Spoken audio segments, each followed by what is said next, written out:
주님의 은혜 속에서 어느덧 하나님의 은혜로 8월 이제 무더운 여름을 보내고 마지막 주가 됐습니다. 이번 주와 돌아오는 주일에 이어서 두 번에 나누어서 우리의 삶의 가장 소중한 저축이라고 하는 제목을 가지고 함께 은혜를 받도록 하겠습니다. 저축이라고 하는 것은 내일을 위한 준비라고 할 수 있습니다. 우리가 쓸 것 쓰지 않냐고 알뜰하게 내 모든 것을 좀 이렇게 정리를 하고 그것을 아껴서 저축해서 미래를 준비하는 것이겠죠.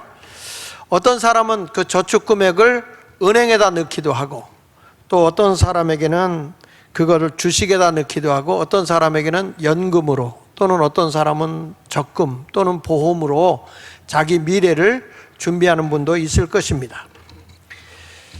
그래서 자기가 이 미래를 위해서 오늘에 쓰고 싶은 것도 쓰지 않고 좀 알뜰하게 모아서 소비를 줄이면서 저축을 하는데, 문제는 저축을 위해서는 내 삶의 가치가 어디에 있어야 되느냐 하는 것이 중요하다는 거예요. 삶의 가치를 어디다 두고 있느냐, 돈만 모아서 뭘 하려고 하는 것이냐. 그래서 오늘은 이 저축의 의미를 한번 가치 쪽에다 두고 한번 생각해 보려고 하는데, 첫 번째로는 저축을 하려면 올바른 곳에 저축하라. 한번 따라해 볼까요? 올바른 곳에 저축해라. 불안전한 곳에다가 저축해버리면 그것이 잘못될 수 있어요. 주식을 투자했는데 잘 모르는 사람이 아무데나 투자하면 그게 종이 조각, 휴지 조각이 돼버리고 마는 겁니다. 돈은 다 날아가 버리고. 어떤 사람 적금을 드는데 보험을 들었는데 그 보험이 자기에게 유익이 되지 않는 보험, 돈만 날리는 그런 것도 있죠. 그러니까 사람이라는 건 저축을 하는데 올바르게 저축을 해야 된다는 거죠. 오늘 성경 말씀에 보니까 이 두 가지로 저축하는 곳이 있다 그랬어요. 하나는 땅에 저축하는 게 있고, 하나는 하늘에 저축하는 게 있다, 이렇게 말씀하면서 마태복음 6장 19절에 이렇게 말하죠. 너희를 위하여 보물을 땅에 쌓아두지 말라. 거기는 좀과 동록이 해하며 도둑이 구멍을 뚫고 도둑질을 하느니라, 이렇게 말씀하고 있어요. 그러니까 이게 무슨 얘기입니까? 땅에다 저축해 놓은 그 저축은 내구성이 없고 안전하지 않다는 거예요. 이것이 언제 무너지고 언제 없어질는지 모른다. 좀이 먹어버리고 동록으로 부패시켜버리고 또는 도둑이 뺏어갈 수도 있다, 이렇게 말씀하고 있잖아요. 예수님 당시에는 이 땅에 저축을 한다고 하는 것은 뭘 의미하냐면, 그 당시에는 세 가지 방법으로 저축을 했어요. 지금같이 은행이 있는 시대가 아니기 때문에 세 가지 방법으로 저축을 했는데, 그 세 가지 방법으로 저축하는 것 가운데 첫 번째가 뭐냐면 옷감으로 저축을 했어요. 비싼 옷감으로다가 이렇게 저축을 해뒀죠. 저희 집도 어렸을 때 제가 기억나는 게 있어요. 우리 할머니, 어머니가 그 어려운 중에도 옷감 같은 걸 이렇게 사놓고 그걸로 옷을 해 입히기도 하고, 또 어르신들은 나 죽을 때 이거 입혀라 그래서 삼배 옷, 배로다가 벌써 이렇게 잘 준비를 했던 것이 기억이 나거든요. 그리고 부잣집들은 비단, 옛날에 우리나라 사극을 보면은 그 왕이 하사품을 내릴 때 비단 같은 것, 이런 것으로 하사품을 내리잖아요. 그만큼 그것이 재물이었어요. 중국 사람들이 와서 우리나라 장사할 때 뭘 장사했냐? 비단 장사했거든요. 그래서 비단 장사 왕서방이라는 거 아시죠, 여러분? 몰라도 아는 척 해야 됩니다. 그러니까 이렇게 자기의 재산을 축적시켜 나가는데 옷감으로 이 재산을 축적을 해 나갔다는 거예요. 그런데 이것이 관리를 잘못하게 되면 좀벌레가 그걸 먹어버리게 되면 구멍이 송송송송 나면은 그 천은 뭐가 돼요? 쓰레기가 되고 마는 거예요. 그러니까 땅에다 쌓아놓은 것은 이렇게 갉아먹힌다는 거예요. 저도 전에 분명히 옷장에다가 옷을 놓고 겨울이 났어요. 봄옷을 입으려고 보니까 이 등짝에 구멍이 송송송송 난 거예요. 알고 보니까 좀벌레가 다 좀을 먹어버린 거예요. 요즘에는 양복을 하면은 양복 걸어 놓는 데다가 이 좀약을 이렇게 같이 걸어서 못 먹게 이렇게 하고 있죠. 근데 이 상시에는 좀약이 있겠어요? 그러니까 예수님이 너희들이 땅에다가 옷감을 해봐야 좀이 먹어버린다. 결국에는 너희가 재산이라고 모아버렸지만 땅에 있는 것은 내구성이 없다는 거예요. 완전하지 않다는 거예요. 결국엔 이거 없어진다는 것이고, 또 하나는 저들이 곡식으로 부를 축적했어요. 곡식으로. 그러니까 우리가 먹을 것이 많이 쌓아놓는 거죠. 시골에 살아보신 분은 알 거예요. 저는 시골에 살 때 그 곡식을 어디다 놓냐면 뒤지에다가 이렇게 쌓아놓고, 뒤지, 콩이나 뭐 이런 것들은 항아리에다 이렇게 쟁겨놔요. 그리고 광에다가 이렇게 놓죠. 근데 이제 마루에 이제 뒤에다 보면 그 툇마루 뒤에다가 뒤지를 놓고, 그 뒤지에다가 쌀을 놓고 이 뚜껑을 열어서 쌀을 퍼서 먹고 그렇게 했어요. 근데 어느 날 보니까 뒤지 밑에가 쌀이 수북히 쌓여 있는 거예요. 그 웬일인가 봤더니 쥐가 그 뒤지 구멍을 낸 거예요. 야, 그래서 내가 깨달은 게, 여러분, 아무리 사람이 쌀을 잘 저장을 해놔도 쥐들이 그거 다 구멍을 내서 먹기도 하고, 그리고 또 쌀벌레가 나오기도 하고요. 쌀벌레가 나오면 그거 못 먹지 않습니까? 나중에 다 둥둥 떠버리고 다 그러니까 그냥 껍데기만 남는 거잖아요. 그러니까 세상에 아무리 곡식으로 많은 비축을 해놔봐도 이런 것들은 다 이제 벌레나 쥐 또는 도둑들이 저기에 양식이 많다 그러면 훔쳐가고, 광에다 쌓아놓은 거 그런 것들 다 훔쳐가기도 하고 한단 말이죠. 이런 것을 보면은 땅에다 쌓아놓는 것은 영원하지 않다는 거예요. 이제 그리고 또 어떻게 했냐면 금을 항아리에다 넣고서 사람이 훔쳐가니까 아무도 모르게 밭에다가 이렇게 묻어놔요. 필요할 때마다 그 금을 빼서 팔려고 묻어놓는다고. 그러다가 어떤 결과가 오냐면은 이제 금으로 묻어놨는데, 묻어놓고 나서 여러분 만약에 홍수가 크게 나면 그게 어디로 떠나가는지 모를 것이고, 또 하나는 갑자기 죽게 되면 이 사람의 땅에다 묻어놓은 거 누가 알겠어요? 얼마 전에 우리나라 뉴스도 보니까 어떤 사람이 냉장고 밑에다가 억대를 감춰놨는데 누가 중고 냉장고를 사다 놓고 보니까 억이 들어있어. 여러분은 뭐 했어요? 그런 걸 좀 사다 놓지.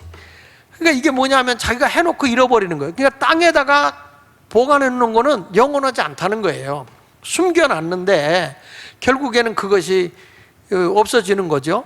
나중에는 또 어떤 사람이 기억력이 감퇴되거나 치매가 온다 그러면은 자기가 어디다 뒀는지도 모르는 거예요. 이런 모든 것을 보게 되면 땅에 있는 것은 영원하지 않다. 그러니까 너희들이 땅에다가 저축을 해봐야, 보물을 쌓아봐야 좀과 동록이 먹어버릴 뿐만 아니라 도둑이 또는 전쟁이 나서 외침을 받게 되면 다 빼앗기는 것이고, 지금도 우리가 은행에다가 돈을 넣어놔요. 은행에다가 돈을 넣어놔도 그 돈을 넣는 게 화폐 가치가 떨어져 버리면, 예를 들면 10%가 떨어지면 100에서 10%의 화폐 가치가 떨어지면 90%밖에 안 넣는 거잖아요. 제가 1980년도에 우리 교회 개척할 당시에 한 달 생활비가 5만 원이에요. 5만 원 가지고도 내가 헌금하면서 살았어요. 학교도 다녔어요. 근데 지금은 몇백을 줘도 모자라더라고. 그러니까 여러분, 왜 이런 일이 있냐면 화폐 가치가 그렇게 차이가 나는 거예요. 화폐가.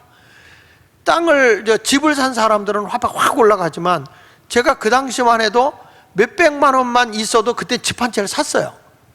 1980년도 정도 되면 몇백만 원만 해도 집 한 채 샀어요. 그런데 지금은 억대를 줘도 잘 못 사잖아요. 얼마나 비싸졌어요? 그러니까 화폐 가치가 엄청난 차이가 난 거예요. 그러니까 땅에서 내가 돈을 가지고 있어봐야 그 가치가 많이 떨어져 버린다는 것이죠. 그러니까 사람들은 무리를 해서라도 가치가 올라갈 수 있는 거, 부동산 투기를 한다든지, 뭐 확 돈이 생기는 뭐 주식을 한다든지 이런 일을 한다는 거죠. 성경에서 말하는 것은 이 땅의 재물은 영원하지 않다고 말씀을 하시면서, 너희들의 보물은 땅에 싸는 게 아니라 하늘에 저축해라. 할렐루야. 하늘에 저축해야 된다고 말씀하고 있는 것입니다. 20절에 보니까 오직 너희를 위하여 그랬어요. 우리가 혹시라도 하늘에 쌓아놓으면 하나님을 위해서 쌓아놓는다고 그러는데 성경은 그렇게 말하잖아요. 너를 위해서라는 거예요.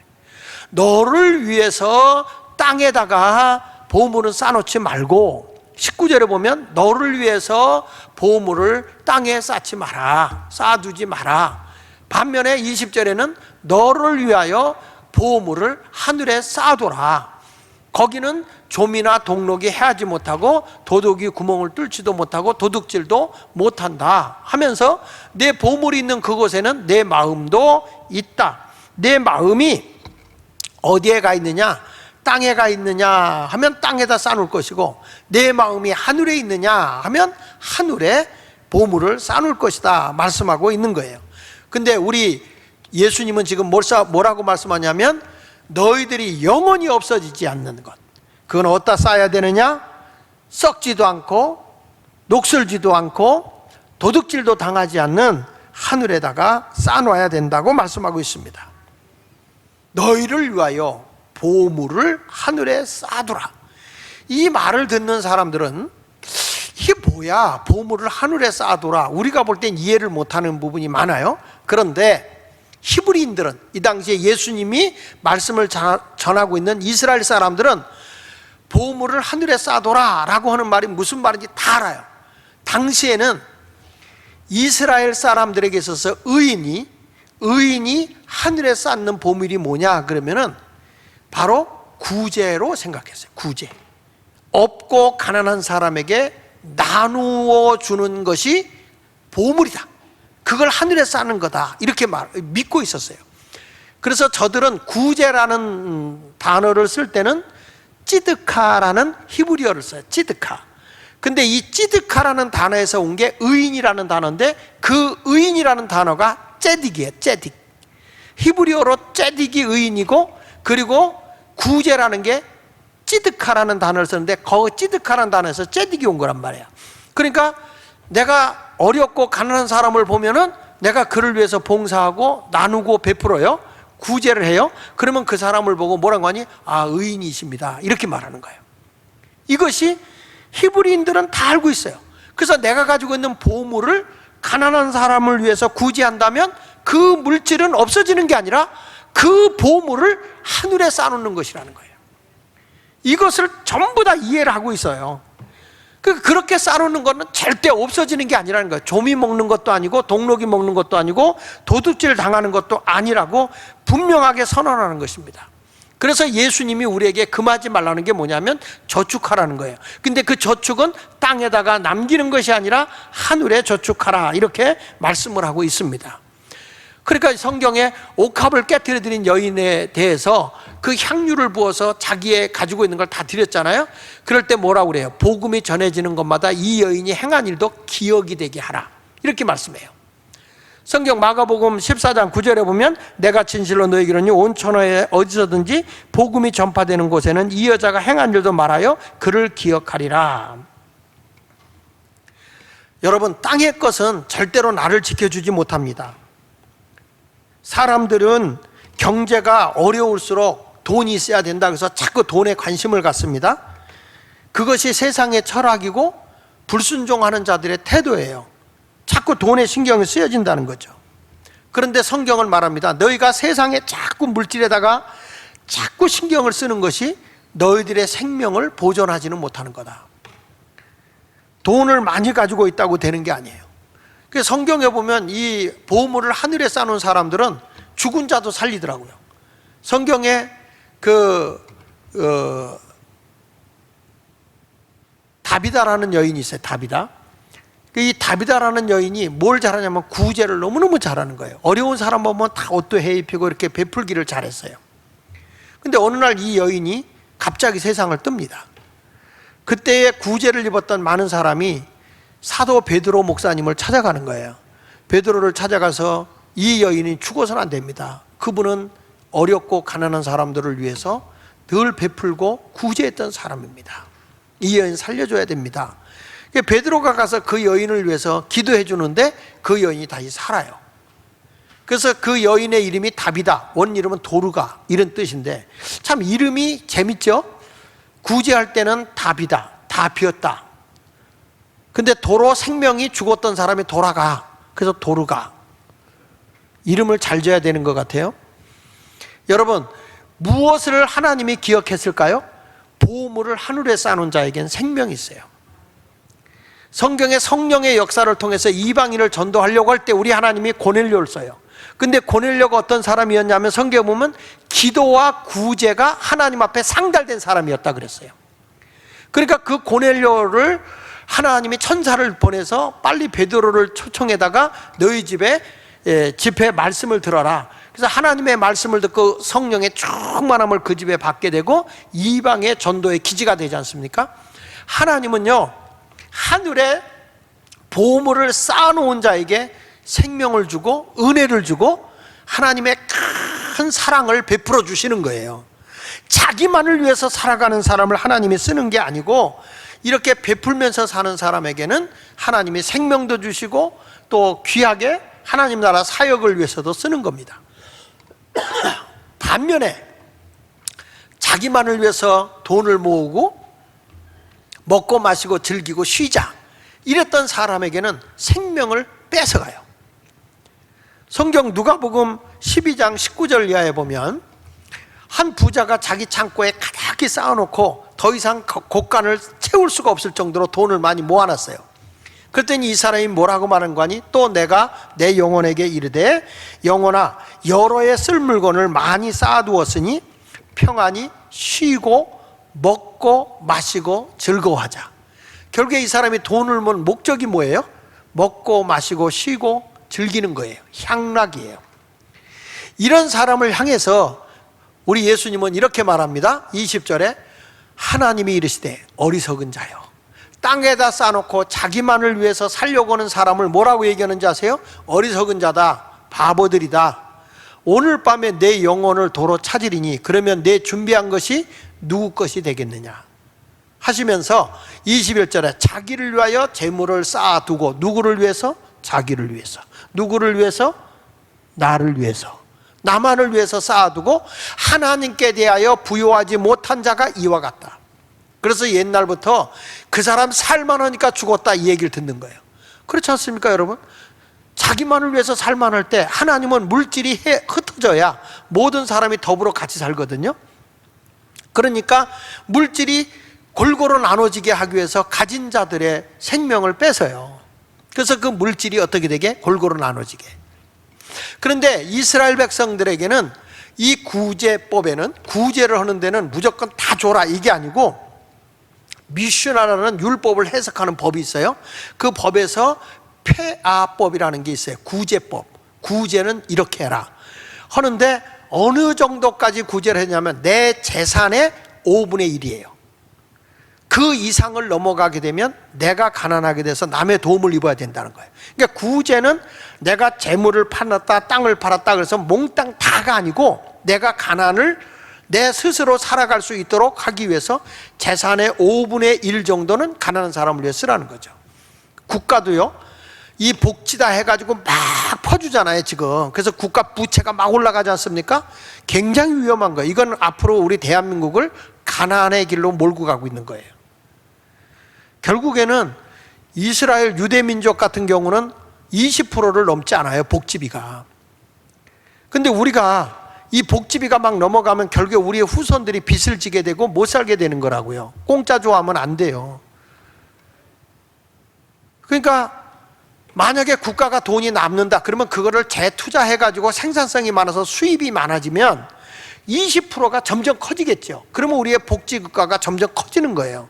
그래서 그 선을 넘지 않는 선에서 20%를 이렇게 골고루 분배를 해야 되는데 우리는 자꾸 빚을 져가면서 지금 정부가 그래서 위험한 거예요. 자꾸 여러분께 돈 주는 거 좋아하는데 이 결국에는 이것이 다 우리 자손들이 빚을 지는 거죠. 그러니까 성경에서는 땅에다가 자꾸 우리는 쌓아놓으려고 하지 말고 나눠라. 그 나누는데 어느 정도로 나누느냐? 20%다.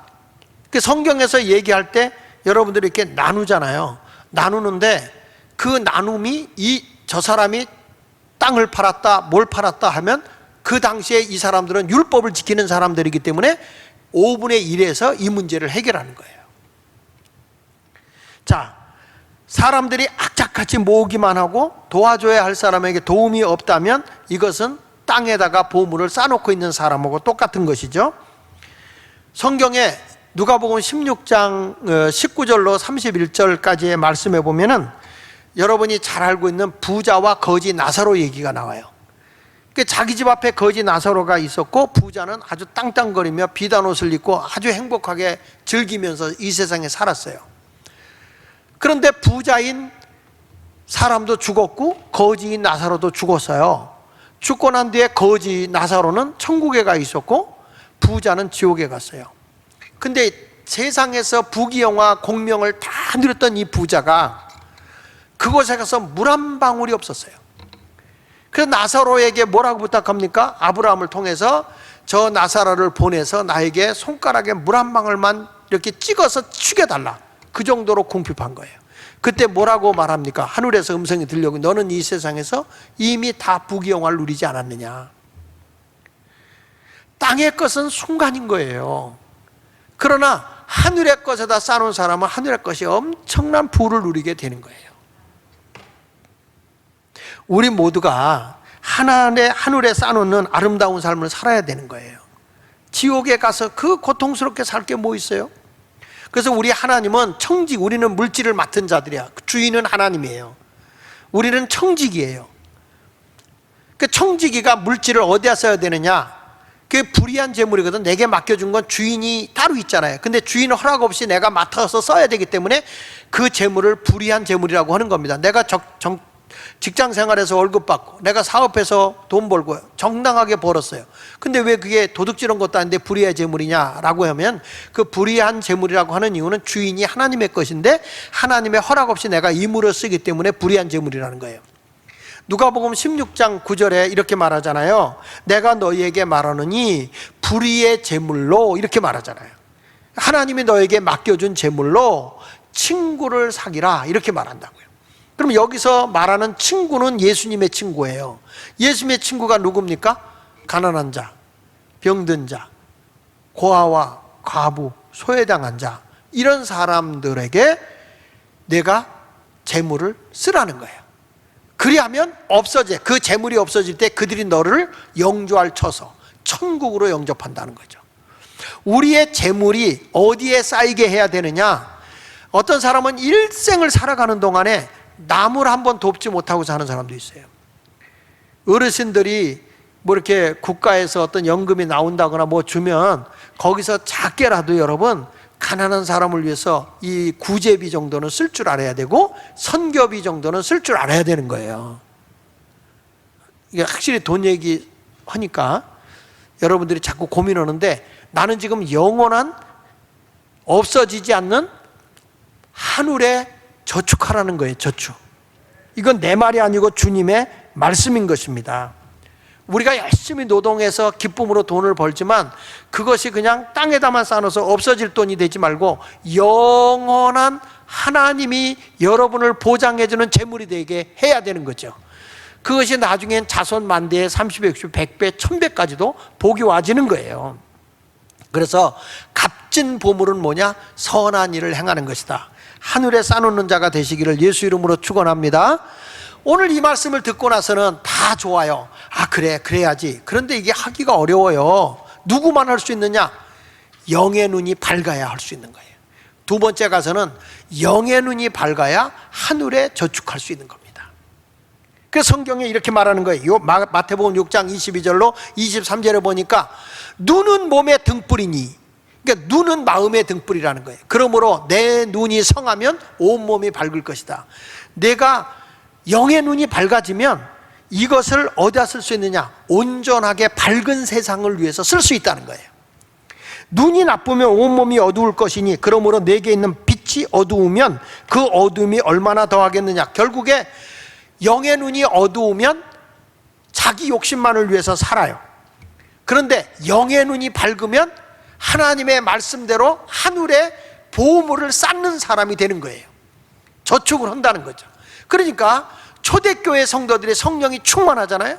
성령이 충만한 초대교회 성도들이 다 나누면서 사는 거예요. 성경 말씀 사도행전 2장 44절로 45절에 보면 믿는 사람이 다 함께 있어 모든 물건을 서로 통역, 서로 같이 나누면서 45절 보십시다. 또 재산과 소유를 팔아 각 사람의 필요를 따라 나눠줘요. 이게 아무나 할 수 있는 게 아니에요. 이게 영의 눈이 열려져야 돼요. 눈이 여러분 밝아야 돼요. 영의 눈이 떠져야 돼요. 아, 내가 하나님 나라를 위해서 쓰는 것이 헛된 게 아닌 거구나. 이게 하늘에 쌓아지는 거구나. 믿으시면 아멘 하십시오. 그러니까 초대교회 성도들은 성령이 충만하니까 피를 나눠줘. 그러니까 어떤 결과가 와요? 가난한 사람이 없는 거예요. 항상 자기 재산의 20% 정도 선에서 나누는 거예요. 사도행전 4장 34절에 보시죠. 그러니까 초대교회 성도들이 그 중에 가난한 사람이 없으니 이는 밭과 집 있는 자는 팔아 그 판 것을 값을 가져다가, 여기서 밭과 집을 팔았다는 것은 재산을 다 팔았다는 게 아니라 자기 재산의 20%를 나눴다는 거예요. 그걸 팔아가지고 35절 사도들의 발 앞에 두매 그들이 각 사람의 필요를 따라 나누어 줌이라. 그러니까 서로 나누어진 거예요. 그러니까 가난한 사람이 없어지는 거죠. 가장 그 위로자였다고 하는 사람, 요셉이면서 이름이 바나바였던 사람 있잖아요. 그 바나바도 자기가 가지고 있는 밭을 팔아서 가난한 사람에게 나누도록 하잖아요. 사도행전 4장 36절로 37절에 보니까 구브로에서 난 레이족 사람이 있으니 이름은 요셉이라 사도들이 일컬어 바나바라 하니 번역하면 위로의 아들이라. 그가 밭이 있음에 팔아 그 값을 가지고 사도들의 발 앞에 뒀다. 그러니까 사도들 앞에서 두니까 사도들이 나눴어요. 이게 아무나 할 수 있는 게 아니에요. 욕심이 많은 눈은 절대 못해요. 여러분 사도행전 5장에 아나니아 삽비라가 자기도 팔잖아요. 재산을 몽땅 판 건 아니었다고 봐요. 율법에 의해서 20% 정도 재산을 팔았겠죠. 그 가운데 팔고 벌써 그걸 다 주니까 아까운 거예요. 그래서 50%는 감췄다고요. 그 결국에 그게 불행하게 된 거죠. 네가 가지고 있으면 네 거 아니더냐, 왜 하나님을 속이느냐, 그게 불행하게 된 거예요. 예수님은 오늘도 저와 여러분을 향해서 너는 어두운 눈으로 살 거냐 밝은 눈으로 살 거냐, 영적인 눈이 떠져 있을 거냐 아니면 육의 눈만 뜨고 있어서 너의 욕심을 가지고 살 거냐, 이것에 대해서 말씀하고 있는 것입니다.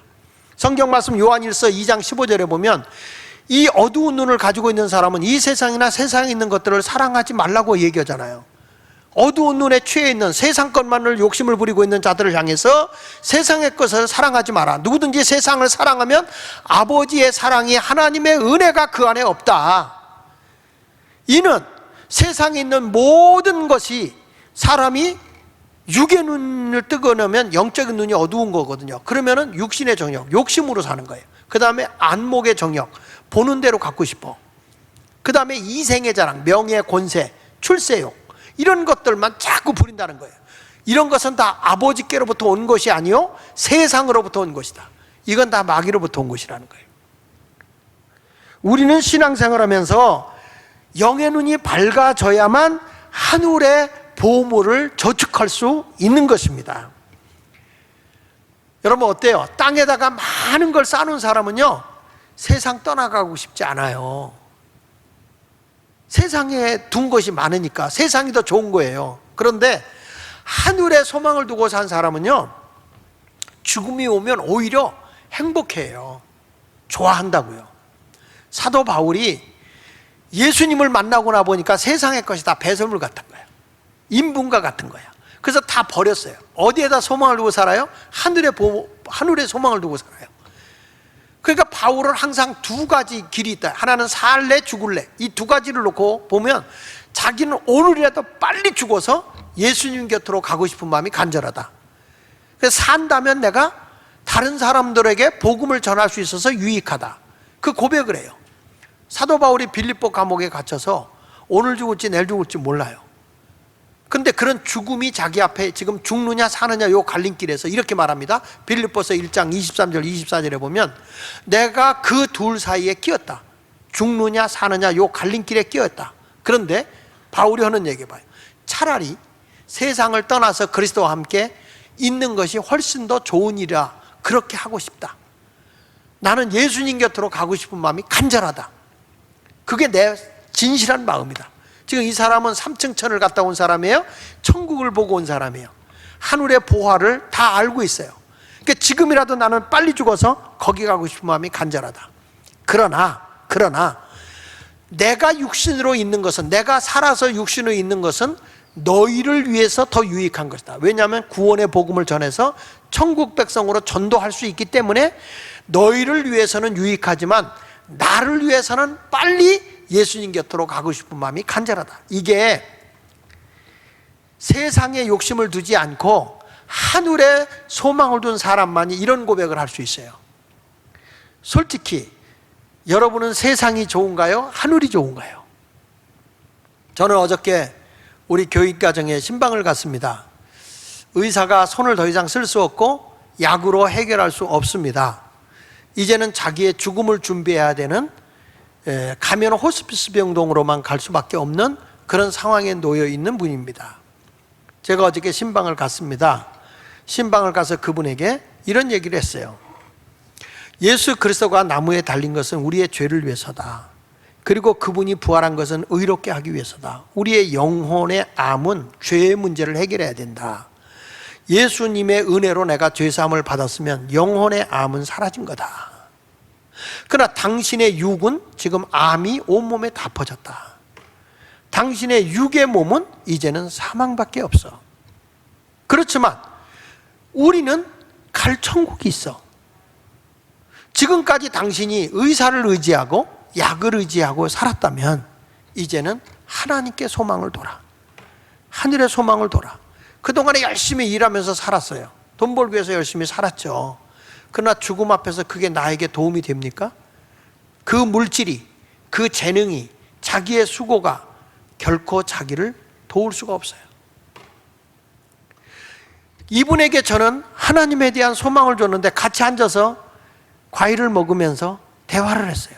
잘 먹지는 못하지만, 근데 얼굴이 굉장히 평화로웠어요. 기뻤어요. 난 그분에게 얘기했어요. 당신 나이 58세다. 이제는 하나님의 영광을 위해서, 하나님 나라를 위해서, 하나님의 소망을 위해서 내가 살겠다 하는 각오를 가지고 하나님께 소망을 둬라. 죽으면 우린 천국 있지 않냐. 내가 한번 소망을 하나님께 두고 나에게 한 번 더 열정을 품고 하나님께 기도해봐라. 기도를 해주고 왔어요. 그분의 마음이 굉장히 편안하고 차분하고, 그러면서 나한테 얘기해요. 목사님, 저는 요즘에 3단계의 꿈을 꾸고 있어요. 그래. 꿈 얘기를 하는데 세상적인 일, 그 다음 단계, 그 다음 단계의 꿈을 꾸고 있더라고요. 근데 내가 기도하면서 천국을 봐라. 천국을 봐라. 하나님의 말씀은 살아있다. 그 말씀을 붙잡고 기도해라. 여러분, 세상의 모든 것은요, 절대 나에게 절박한 상황에서 도움이 안 돼요. 근데 하늘에 쌓아놓은 보배는 나에게 소망이 되고 힘이 돼요. 바울은 골로새 교인을 향해서 뭐라고 하는지 아십니까? 너희는 땅의 것을 찾지 말고 위의 것을 찾으라고 하면서, 이 골로새 교인들은 언제나 하늘에 쌓아둔 소망을 가지고 있는 분들이에요. 이 성경에 골로새서 1장 5절에 보면 이렇게 고백을 해요. 너희를 위하여 하늘에 쌓아둔 소망으로 말미암으니. 이 골로새 교인들은 다 땅에다가 뭘 쌓아놓은 게 아니야. 하늘에다가 소망을 두고 쌓았어요. 내가 주님의 나를 위해서 헌신하고 주님의 가치 있는 일을 위해서 내가 수고한다? 하늘에 쌓아놓는 거예요. 그것이 나를 영원히 지키는 거예요. 영원한 생명의 길로 나를 인도해 주는 것을 믿으시기 바랍니다. 그것이 뭘로 확인할 수 있느냐? 영의 눈이 밝아야 되는 거예요. 여러분, 오늘 이 시간에 눈이 밝으면 내 몸을 밝게 본다 그랬어요. 여러분의 몸은, 여러분의 행실은 지금 어디에다 소망을 두고 사냐는 거예요. 눈이 어두우면 어두운 세상, 어두움 속에 잡혀있는 그 세상적 욕심을 위해 살아가겠죠. 그러나 그리스도인은 세상적 욕심이 아니라 하늘에 소망을 두고 사는 사람이라고요. 저도 여러분도 다 하늘에 소망을 두고 사는 자가 되시기를 바랍니다. 그래서 우리 하나님이 오늘 여러분들에게 가장 가치 있는 것, 하나님과 재물을 같이 섬길 수가 없다. 그러니 하나님께 소망을 두고 하나님만을 섬겨라. 그렇게 말씀하고 있는 거죠. 마태복음 6장 24절에 보면 한 사람이 두 주인을 섬기지 못하는데 그 두 주인이 뭐예요? 하나님이냐 재물이냐. 혹 이를 미워하고 저를 사랑하거나 혹 이를 중히 여기고 저를 경히 여김이라. 같이 읽어봅시다. 시작. 너희가 하나님과 재물을 겸하여 섬기지 못한다. 둘 중에 하나만 섬기라는 거예요. 그러니까 성도의 재물관이 신앙관인 거예요. 성도의 재물관이 신앙관이라고. 내가 하나님께 소망을 두고 보물을 하늘에 쌓아놓고 사는 그런 재물관을 가지고 있다면 그의 신앙관이 하나님 중심인 사람인 거예요. 근데 아직도 하나님보다는 재물에다가 더 소망을 두는 이유는 아직도 나는 하나님보다 재물에 소망을 두기 때문에 그런 것이죠. 오늘 이 시간에 우리 주님이 여러분에게 질문 던지는 거예요. 너는 하나님을 섬길 것이냐? 재물을 섬길 것이냐? 자신의 노력으로 내가 재물을 모아서 약한 자를 돕는 거예요. 어려운 자를 돕는 거죠. 성경 에베소 4장 28절 이렇게 말합니다. 도둑질한 자는 다시 도둑질하지 말고 돌이켜서 가난한 자에게 구제할 수 있도록 자기 손으로 수고해서 선한 일을 하라는 거예요. 내가 열심히 노력해서 구제하라는 거예요. 남의 거 뺏어서 하라는 게 아니라 열심으로 구제하라는 거예요. 어떤 사람은 돈을 위해서 가족을 희생시키고 돈을 위해서 예배를 희생하고 돈을 버는 걸 위해서 인간관계를 다 무너뜨리고 오직 돈밖에 몰라. 이런 사람이라고 한다면 이 사람은 하나님을 섬기는 사람이 아니라 돈을 섬기는 거예요. 수단과 방법을 가리지 않고 부정한 방법으로 돈을 모은다고 하면 그건 돈을 섬기는 거겠죠. 그래서 우리는 내가 구제하더라도 열심히 내가 땀 흘려서 내 손으로 수고해서 도와야 되는 것이고, 그 다음에 가난한 자를 도울 뿐만 아니라 내가 시간과 몸을 들여가면서 봉사하는 거예요. 내가 재능이 있으면 봉사도 하는 거예요. 목사의 사명이 뭐냐? 성도들로 하여금 자꾸 봉사일을 하도록 물질을 쓰게 해야 돼. 싫어도. 돈 얘기만 하면 얼굴이 영하 28도로 떨어지지만 그래도 하늘의 보물창고로에 채워지게 하는 것이 복이요. 이 다음에 천국 가서 이 다음에 여러분들이 어려울 때 보물창고에 쌓인 사람은 하나님이 부어주시게 돼 있어요. 성경 말씀 디모데전서 6장 17절로 19절에 바울이 디모데에게 하는 말이에요. 내가 이 세대의 부한 자들을 명하여, 좀 돈 좀 있는 사람들을 명하여 마음을 높이 돈으로 괜히 교만하지 말고, 정함이 없는 재물, 있다가도 없어지고 썩어지고 부패될 그 재물에다가 소망을 두지 말고 오직 우리에게 모든 것을 후히 주사 누리게 하시는 하나님께 소망을 두게 해라. 할렐루야. 우리의 소망은 하나님께 있는 거예요. 그 다음에 이렇게 말합니다. 선을 행하고 착한 일 좀 하고 선한 사업, 착한 사업을 많이 하고 나누어 주기를 좋아하며. 한국 사람은 꼬부치는 근성이 있어. 부부간에도 보면 막 꼬부쳐놨어. 없다 하는데 다급하면 나와. 누구 때 나오냐? 자식이 있을 때 다 나와. 그런데 여기 보니까 나누어 주기를 좋아하며 너그러운 자가 되라. 여러분, 베풀라는 거예요. 하나님 나라의 보물창고가 쌓는 게 구제하는 거예요. 19절에 이렇게 말합니다.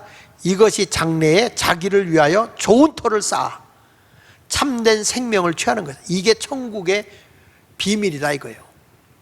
여러분들은 어디에 소망을 두고 살겠습니까? 그래서 우리는 선교비도 좀 쓰고 하나님 나라의 확장을 위해서도 물질도 쓰고 어렵고 힘든 사람 보면 나눌 줄도 알고, 이런 성도가 된다면 아, 이분이 바로 보물을 하늘에 쌓아놓는 사람이구나, 이렇게 인정을 받는 거예요. 어느 때는 그런 얘기를 합니다. 어떤 사람들이 무엇을 위해서 그렇게 아무것도 가지고 있는 거 없냐 이렇게 말할 수도 있지만 진짜 부자는 하늘에 쌓아놓는 자예요. 우리 모두가 부자가 되길 바랍니다. 영원한 부자가 되시길 바랍니다. 세상에 아무리 마주 가지고 있어도요, 내가 죽는 순간에 다 놓을 겁니다. 아무것도 내 것이 아닙니다. 다시 말합니다. 돈은 쓴 것만 내 겁니다. 쓰지 않고 죽는 순간에는 다 남이 갔습니다. 자식들에게 재산 물려주고 간다고 그래서 그 자식이 고마우지 않아요. 오히려 자식들의 삶을 피폐하게 만들어버려요. 근데 오히려 자녀들이 스스로 일할 수 있도록 해주면 얼마나 가치 있는지 몰라요. 여러분 모두도 이제부터 내가 내 다음 주에는 그러면 땅에다 뭔가 있어야 목사님 하늘에 쌓아놓을 거 아닙니까? 맞아요. 그래서 다음 주에는 땅의 것을 어떻게 저축해야 될지, 다음에는 땅의 일에 대한 다음 주일에는 얘기하지만 오늘은 영원한 가치가 있는 하늘에 보물을 쌓아놓는, 하늘에 저축하는 여러분 모두가 되어서 나눔의 삶, 구제의 삶, 선교의 삶을 살아가는 그리스도인이 되시기를 예수 이름으로 축원합니다. 할렐루야. 기도하겠습니다.